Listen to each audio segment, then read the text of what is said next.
mabait daw yung asawa mo. Oo, yun ang sanabi. Mabait daw ang asawa mo. So, yung kinuwento ni nanay na 3 araw mo daw siyang hindi pinakain.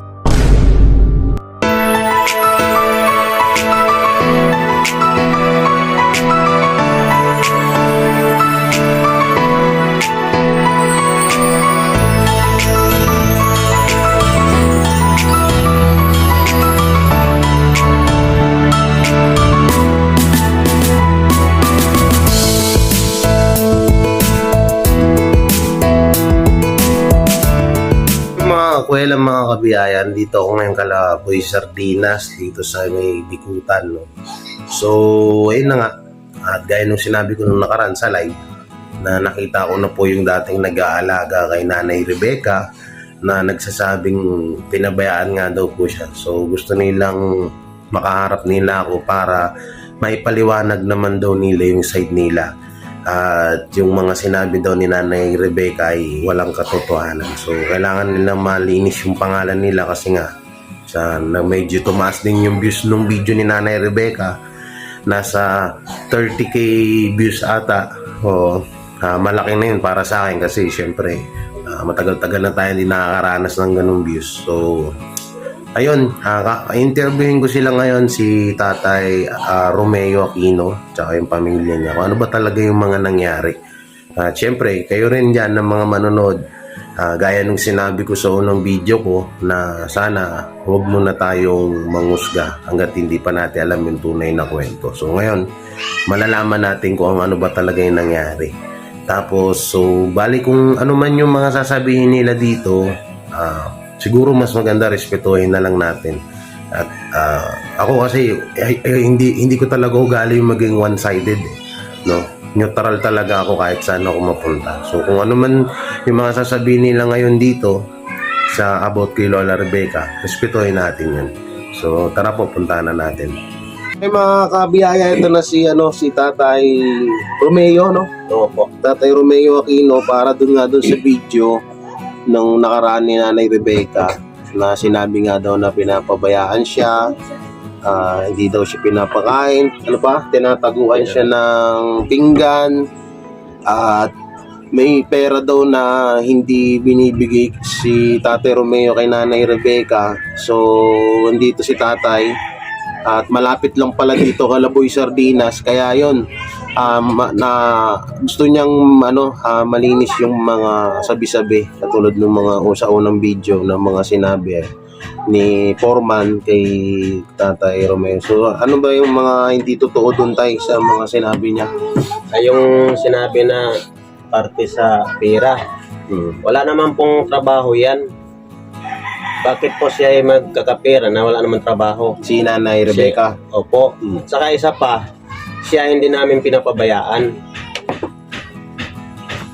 Ngayon, kaya nagkaganyan siya kasi yung asawa ko patay na, wala na yung nag-alaga sa kanya. Ngayon, ako lang naman mag-isa dito. Pagdating ng trabaho, alas 6, alis na ako, magbabasura. Ngayon, sabi ko kay Manang, huwag kang alis kasi alam mo naman, mahirap kung ikaw mag-alis kasi matanda ka na. Dapat hindi ka na paalis-alis kasi kung yung mga sakyanan, delikado ka doon. Ngayon pag-uwi namin mga tanghali na, wala na dito si Manang. Wala, mga anong petsa yun na wala dito si Nanay? Basta madalas. Madalas siya umalis dito talaga. Madalas siyang rito, wala. So yun nga, pagkakasabi nga dito ni Kuya Romeo na ilang beses daw yan umaalis dito si Nanay. So uwi daw sila dito, wala na. Tapos kung saan ba siya nakakarating? Minsan sa Napindat, pagkahating gabi, nagugulat kami. Hinatid na lang dito doon sa subsignal ng ibang barangay. Kasi kung saan sana siya nakakapunta, hindi na niya alam pag uwi. So sa madaling salita, si Nanay, gawain niya na talaga yung maggala-gala. Gawain na niya. Tapos may yung nagtataka ko sa kanya, talaga malilimutin siya. Ay hindi, talagang ganun yan. Talagang ganun siya, hindi niya alam. Sa yung matanda na yan. Kasi tinanong ko pangalan ng asawa niya, hindi niya alam. Hindi, ganun na talaga. Ganun na talaga simula nung nakakupkup niyo siya rito. Saka ang sa isip niyan lagi, kung ano yung hilig ng mga bata, sinusunod niya. Oh. Halimbawa, magsuot yung mga bata ng hanggang dito hita. Yun ang gagayahin. Halimbawa, nag-lipstick, yun din ang gagayahin niya. Kaya ang ano namin, parang isip niya, iba. Iba talaga. Iba sa Sa madaling salita, si Nanay Rebecca may diferensya, ganun, no? Kasi ganun na yun eh. Sa lahat naman, kasi kung ganyan, kung walang diferensya yung si Nanay, una-una, doon pa lang sa mga tanong ko na yung mga hindi niya alam. Tsaka yun, pwedeng sabihin na natin na may pagkaulyanin na si Nanay. Kasi ilang taon na siya? 60? Pagkakalang ko, 63? 74. 74. Kaya Pero ang sinabi niya sa akin sa video, 66. 67. 74 na. Ibig nga sabihin, ano na nga, ulyanin na nga talaga si Nanay, ano, si Nanay. Kasi yan si Rebecca. Manang, ang totoo niyan, wala trabaho yan. Ang ginagawa namin yan, hindi nga marunong maghugas. Hindi nang sinabi ni Foreman, hindi marunong magugas, hindi rin Oo, nagluluto. hindi. Pagkatapos siya kumain, kami kaharap niya. Halimbawa, matapos na siya kumain, itutulak ko yung plato sa harapan namin. O kami na nakaintindi, hindi na namin inano. Hinahayaan namin. Tsaka yun nga po pala, may mga pinanood sa akin na video si Kuya Romeo. Romy, na yung talagang masaya dito si Nanay. May mga pinapanood siya sa akin. So doon ko nakita nga kasi totoo nga yung sinasabi niya na kung pinabayaan nila nga talaga si Nanay Rebecca, hindi ganun yung pakikitungo nila. So nakita ko doon sa video. Buhay pa yun yung asawa mo. Tsaka doon pa pala, ito pa pala, may kinukwento sila sa akin doon na yung asawa daw, patay na pala si Nanay. Sino yung binabanggit nila doon? Yung sa asawa, mabait daw yung asawa mo. Oo, yun ang sanabi. Mabait daw ang asawa mo. Kasi kung hindi mabait, lahat sila na nakatira sa bahay. Sa 30 years, walang upa. Oh. Ilan silang kasama namin sa bahay? Ilang pamilya? 4. Oh. So yung kinuwento ni Nanay na 3 araw mo daw siyang hindi kinakain. Hindi totoo yan. Hindi totoo yun. Kasi dito talaga may pagkain. Halimbawa, hindi ako kasi pag uwi ko dito, wala akong madadala na pagkain kasi kumakain ako doon sa labas. Siyempre, pagod ako. Ang ginagawa ko, iniiwan ko sa kanila na si Manang, pakainin nyo na lang kasi medyo tanghali na ako makauwi. Hindi ko na maasikaso. Siyempre, ako lang mag-isa eh. Pag uwi ko sa bahay, pahinga. Yun lang naman ang ko. Pero si Manang, hindi namin pinapabayaan na. Sinasabi ni Foreman na 3 araw lang kain. Hindi totoo yan. Kumbaga, sinusobrahan niya yung sinasabi niya para ako kasi si Foreman nagagalit sa akin. Nagsisilos. Tumulong lang naman ako sa kanya na siya mapapagaling. So, ngayon, tinitira pala niya ako na maging masama yung pag-interview niyo sa kanya. So, yung sinasabi ni Foreman na sa pera, Wala naman pong totoo yung pera na sabi si na Nanay Rebecca. wala.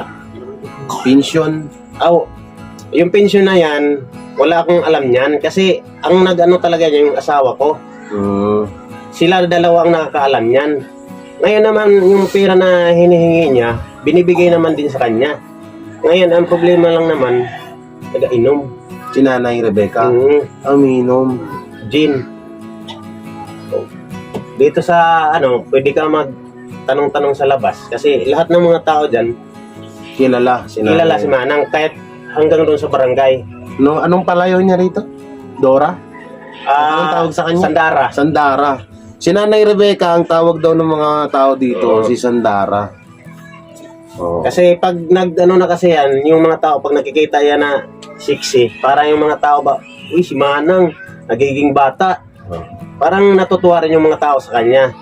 So yun nga, sa madaling ang nakikita ko dito na kay Nanay Sandara tuloy. Nanay Rebecca ay yung pagkakaulyanin na nga. Kasi kung sa 74, talaga na yung makikita doon ng lianin na. At saka yung si Manang na sinasabi na hindi namin pinapabayaan yan. Kung pinapabayaan namin yan, aabot kaya ng 30 years nakatira sa bahay. So, bali, nung tumira dito si nanay, ilang taon siya nun?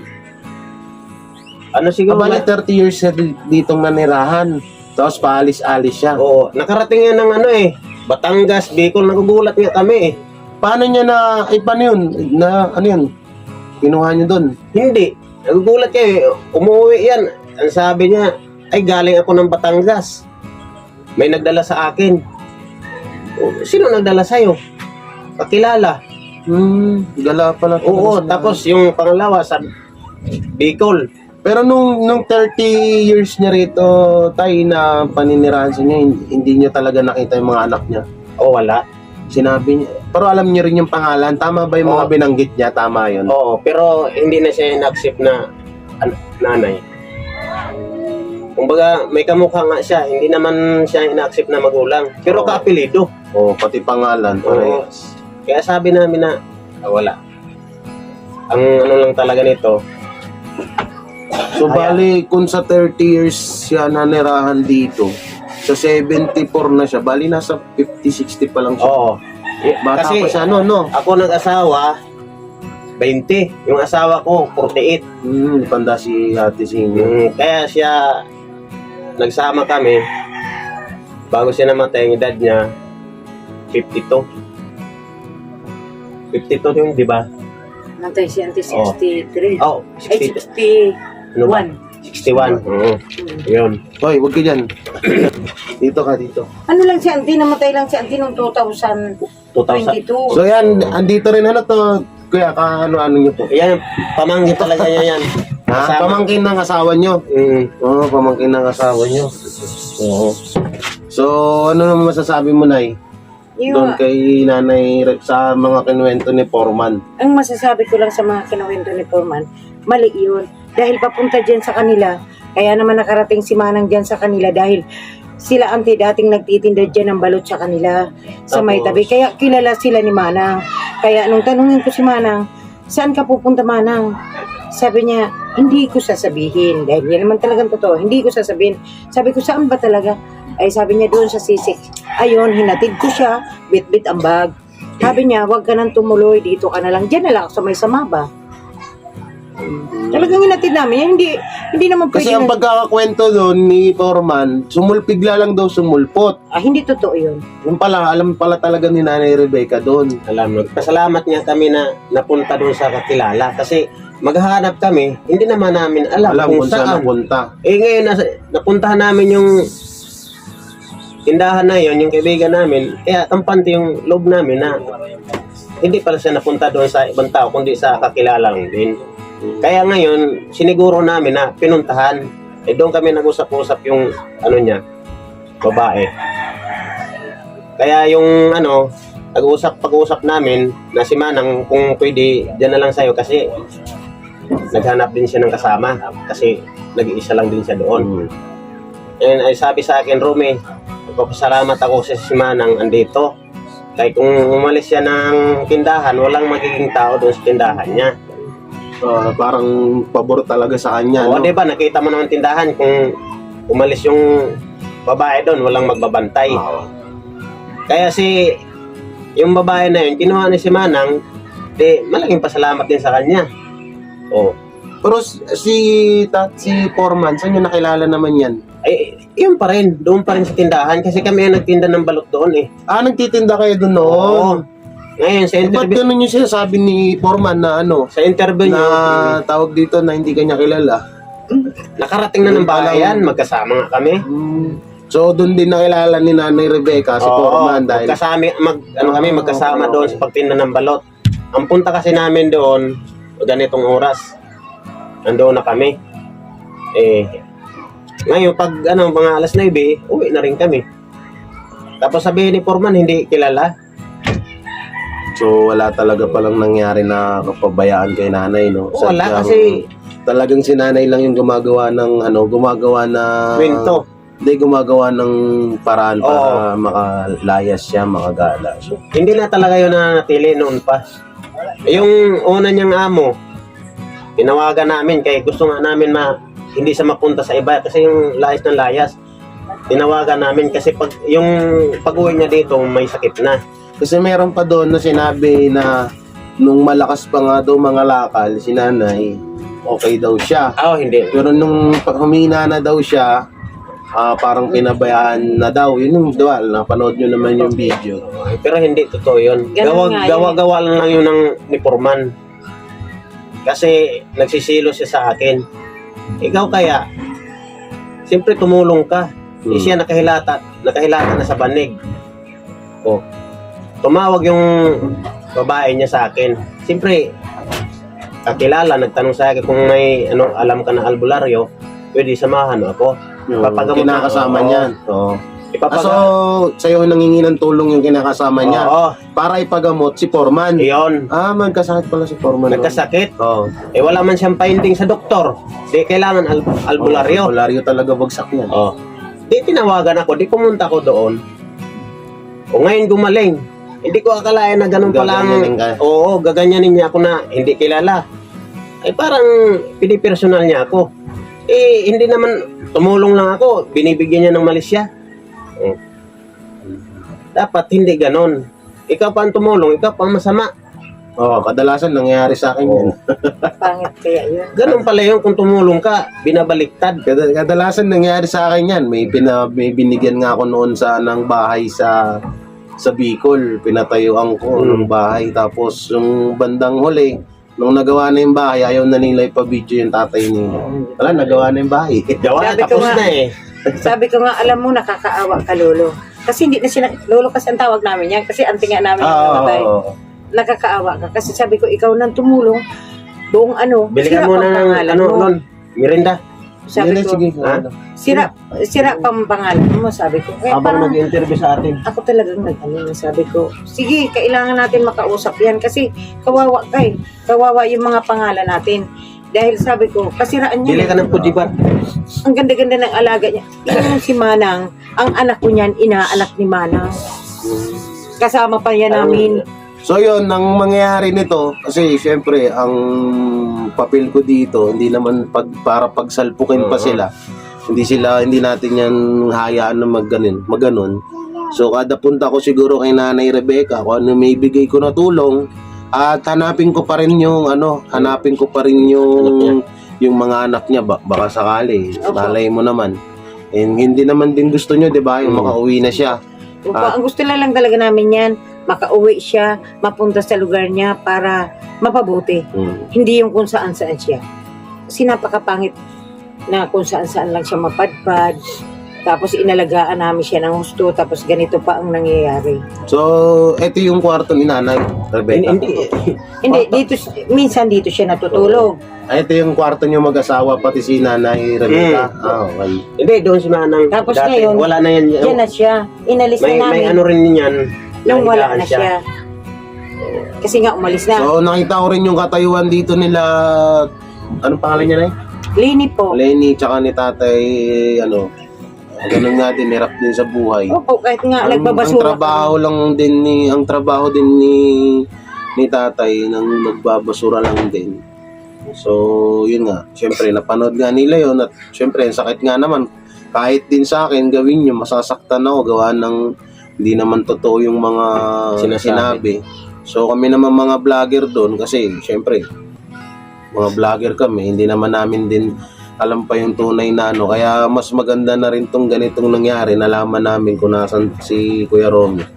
Diba ngayon, narinig nyo na si nanay nga talaga ay may pagkaulyanin na, no? Kasi may na-vlog din ako na halos katulad din ni Nanay Rebecca noon, na ultimong pati nga ako minumura noon pag inabot siya ng ulyanin niya. Tsaka ganito po yun. Ganon. Hindi, yung matanda na yan, laging nagmumura yan. Ang pension Ulyanin po, lang talaga. Mabuti nga, hindi kayo namura niya Oo, nagmumura talaga yun. ang pension po pala niya na sinasabi niya. Para malaman nila ang totoo. Risky yan. Sa isang taon, 2 beses po siya kukuha niyan. Tricky po 3,000 yan. ho yan. Opo, tapos yan po ay binibigay sa kanya lahat. Tapos, may inom po. Kahit sinasabi ko sa kanya, yung pension mo para yan sa mga katawan mo. Ngayon Lalo ay yung pang-isip. wag daw pakialaman kasi sa kanya daw yan. Kaya kung ano man daw ang gawin niya, okay lang. Kaya binibigay namin. So may ano nga talaga, may diferensya nga si Nanay Rebecca. Kasi tutusin, kung wala siyang diferensya, una-una, yung asawa niya, hindi niya kilala. Yung ano pa ba? Yung isang anak niya, hindi niya alam pangalan. Dalawang anak niya. Tapos yung anak niya na lalaki, talagang sinabi kasi niya sa amin na siguro kaya si hindi na siya kilala, pinaampun daw niya. Sabi niya sa amin. Lahat So ng- sa lahat ng sa lahat ng mga nang nag-comment diyan, ay lagi ko sinasabi sa inyo na ako hindi naman ako one-sided lang, neutral ako. So nasa gitna lang lagi tayo. Tulad ng sinabi ko noon na hindi tayo pwedeng dumepende lang sa isang kwento, kailangan malaman natin punot dulo. So ngayon, ang magiging papel ko na lang talaga dito is tulungan si Nanay Rebecca na makauwi at kahit paano kung ano yung maibigay ko na tulong kasi nag-back to normal ako ulit, umi-stop kasi ako sa pag-charity. So ngayon, kung ano maibibigay ko na tulong sa kanya at siguro hindi ko na rin para tanungin siya kung ano yung mga katulad ng mga natanong namin sa kanya sa una, no. So iiwasan na natin lumabas sa mga bibig niya yon or sa hindi na natin itatanong kasi syempre nalaman din naman na natin yung kung ano. So para sa akin, si Nanay Rebecca is may pagkaulyanin na nga talaga. Kaya kung ano-ano na lang yung nasasabi niya. Tsaka din dito, bago ako pumunta dito, nagtanong-tanong din ako dyan sa labas. So yun nga, tama naman yung mga lahat ng sinabi ni Tatay Romeo, ni Kuya Romy, tama, na gano'n nga daw talaga si Nanay. Pag oras na gustong umalis, aalis. Pag gustong lumayas, lalayas talaga, walang makakapigil. So yung kay kay Foreman naman, hindi natin alam kung ano talaga yung alitan nilang dalawa, so hindi na natin alamin yun. Ang maganda na lang, wag nyo na lang di sana i-bash si Kuya Romy kasi pati rin ako kasi binabash nyo kami, sabi syempre kahit naman ni sino yun naman hindi rin natin mapipilit yung mga hindi rin natin sila masisisi kasi syempre kahit din ako nung panood ko kay Nanay, naawa din ako kahit naman siguro kayo na nandun sa kalagayan ko nung time na yun, maaawa ka talaga diba? Kaya yun din yung iba naramdaman ng viewers. Kaya nga lang, ang masakit lang nun, may mga viewers din na talagang hindi sila, alam nyo naman. Dapat hindi mo na sila kung tutusin nga, kami nga. nang hindi pa na-interview yung kabila. Hindi, ano na yan natural na sa social media yan. Natural lang yan, oo. Kaya ako nga tumutulong, Matik yan. binabash pa ako Totoo. Oo, totoo. Dami kong yan, katulad yung mga una kong grupo pa noon, Kalingap. Ako dati kasama ko sila Bal. Sila Kalingap Rob noon na magkakasama kami. Kami nga, nagpapasalamat kami sa kanya. Sa totoo lang kasi dalaga pa ako hanggang sa nagkaalak na ako ng 5. Nandito pa rin ako. Kung masama ang ugali niya, pinalayas na niya kami kasi wala na si auntie. Yung side talaga namin. Pero kahit pa paano malaki ang So, okay din niya, Kuya Romy. Salamat Thank you kasi nakausap din kita. So at least ngayon, naliwanagan na ako, no? So ang pinakagagawin ko talaga dito, tutulungan ko si Nanay. Yun na lang talaga. Ang gusto ko rin talaga na matulungan. Kasi Makauwi na rin. yung hinihingi niya sa akin na pira, Wala talaga. wala. Ano mang ibibigay ko?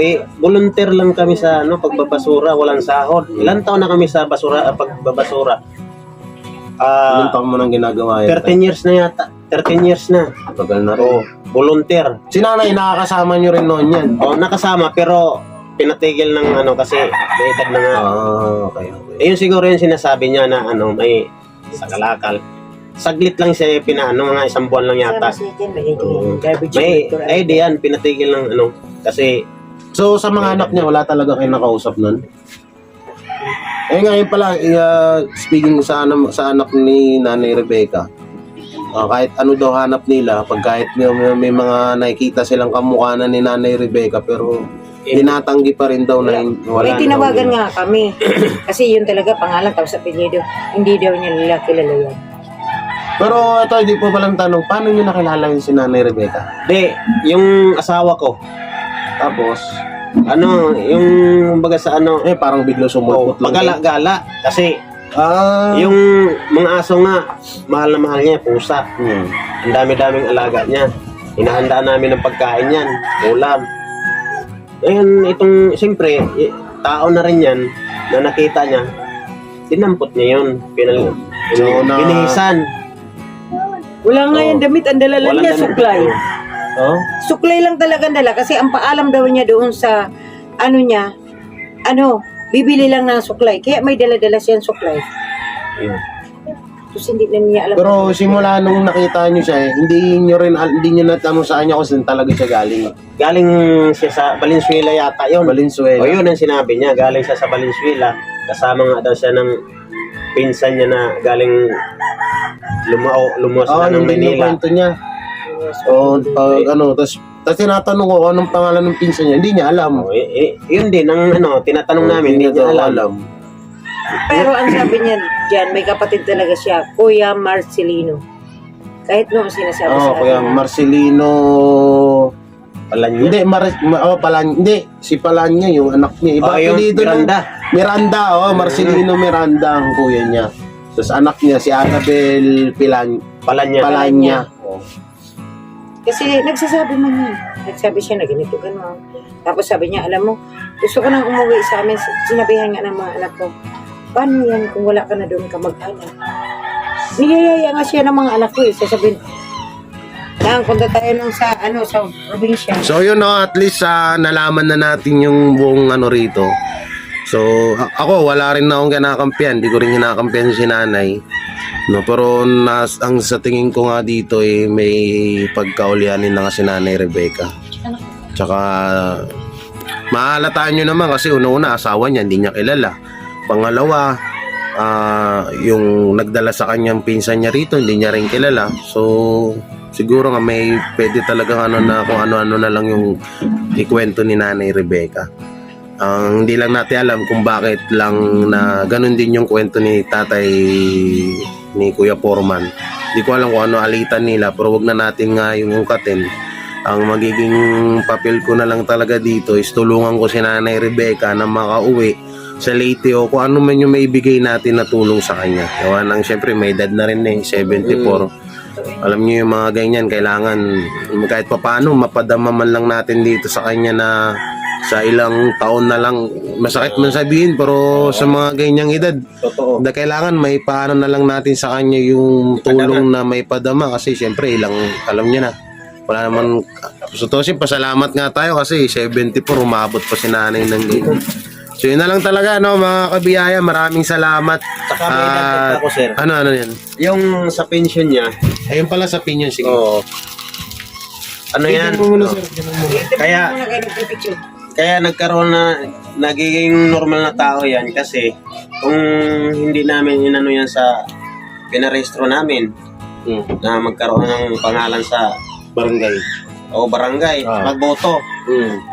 Tapos para naman siya magiging normal na tao, hindi yung pagala-gala kung saan. Kung sa madaling salita, para hindi siya maging no-read right yan. Hindi siya bogus ba? Ngayon yung sa senior, kinuhaan din yan ng asawa ko.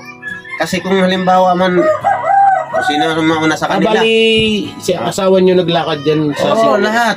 Okay. Pati yung pagparehistro dito sa kanya sa Taguig, si Ante. Ginawa niya kahit stroke na yun. Kasi sabi ni Ante, kung mamamatay ako manang, kung ako ang mauuna, kawawa ka. Kaya kailangan ko na gawan lahat sa'yo. Okay. Sabi niya, kung ikaw naman, okay, kasi magagawin lahat ng... kung ako, si Ante nga una. Matay. Parang, ibang, wala na nag-alaga. So yung pension niya nga, sino na kumukuha? Si Foreman? Isang beses pa lang, kasi ano lang yan Bali, ilang na ba? Ilang buwan na hindi na umuwi si Nanay Rebecca? 4 months pa lang. Bago pa lang. Umuwi siya rito. 4 months pa Pinapakain lang naman siya dito. Ang umalis. problema lang, kaya pumasok dito, nagbabato. Nang babato? Oo, Babato. nagbabato.